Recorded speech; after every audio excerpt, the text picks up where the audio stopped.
আল্লাহ সুবহানাহু ওয়া তাআলার ভালোবাসার যে সকল আলামতের কথা নবী আলাইহিস সালামের হাদিসে এসেছে, তার মধ্য থেকে আমরা 4টি আলামতের কথা আজকে উল্লেখ করব ইনশাআল্লাহ বিইذنিল্লাহ।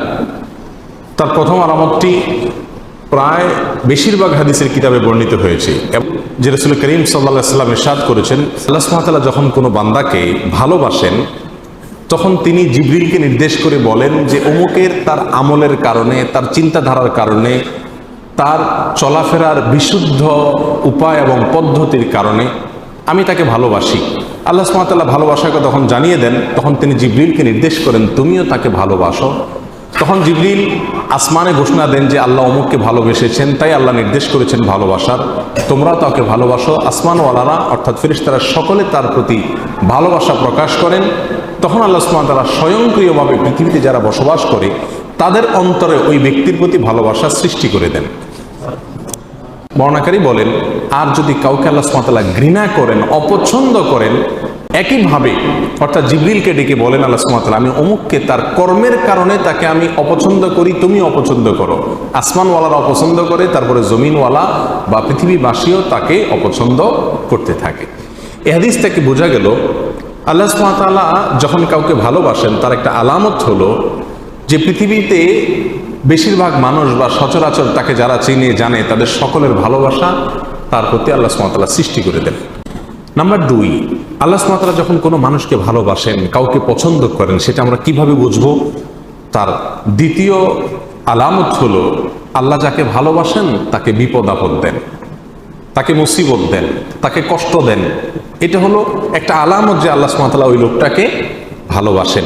এ বিষয়ে সুনানে তিরমিজির এক হাদিসে আসছে, রাসূল আকরাম সাল্লাল্লাহু আলাইহি ওয়াসাল্লাম ইরশাদ করেছেন, ওয়া ইন্নাল্লাহা ইযা আহাব্বা কওমান ইবতালাহুম, আর যখন আল্লাহ সুবহানাহু ওয়া তাআলা কোনো মানুষকে, কোনো জাতিকে ভালোবাসেন তখন তাদের পরীক্ষা নেন, তাদেরকে মুসিবত দেন, কষ্ট দেন, রোগে শোকে অসুবিধায় ফেলে নানাভাবে আল্লাহ সুবহানাহু ওয়া তাআলা তাদেরকে পরীক্ষা করেন। এই যে বিপদ আপদে ফেলে দেওয়া, এটা কিন্তু আল্লাহ সুবহানাহু ওয়া তাআলার ভালোবাসার একটি আলামত।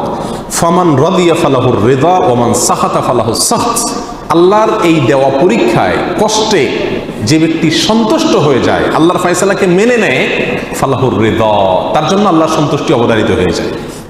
আর যে ব্যক্তি আল্লাহর এই ফয়সালায়, আল্লাহর এই কষ্ট দেওয়ায় সে অসন্তুষ্ট হয়ে যায়, আল্লাহর ফয়সালাকে মেনে নিতে পারে না, রিদা বিল কাদা, ইমানের গুরুত্বপূর্ণ একটা পয়েন্ট, এই বিষয়টি যে অর্জন করতে পারে না, বরং হাহুতাশ করে, অস্থির হয়ে যায়, গালমন্দ শুরু করে দেয়, আল্লাহর ফয়সালাকে সে অ্যাভয়েড করে, হ্যাঁ আল্লাহ আর লোক দেখে নেই, আমার উপরে সব বিপদ আসে, এই টাইপের কথাবার্তা বলে ফালাহুস সাখত, তখন ওই ব্যক্তির জন্য আল্লাহর পক্ষ থেকে অসন্তুষ্টি অবধারিত হয়ে যায়। আল্লাহ আমাদের মাফ করুন। আল্লাহ সুবহানাহু ওয়া তাআলা আমাদেরকে ভালোবাসেন, তার প্রমাণ হবে আল্লাহর পক্ষ থেকে আমাদের জীবনে ছোট বড় বিভিন্নভাবে পরীক্ষা নেওয়া।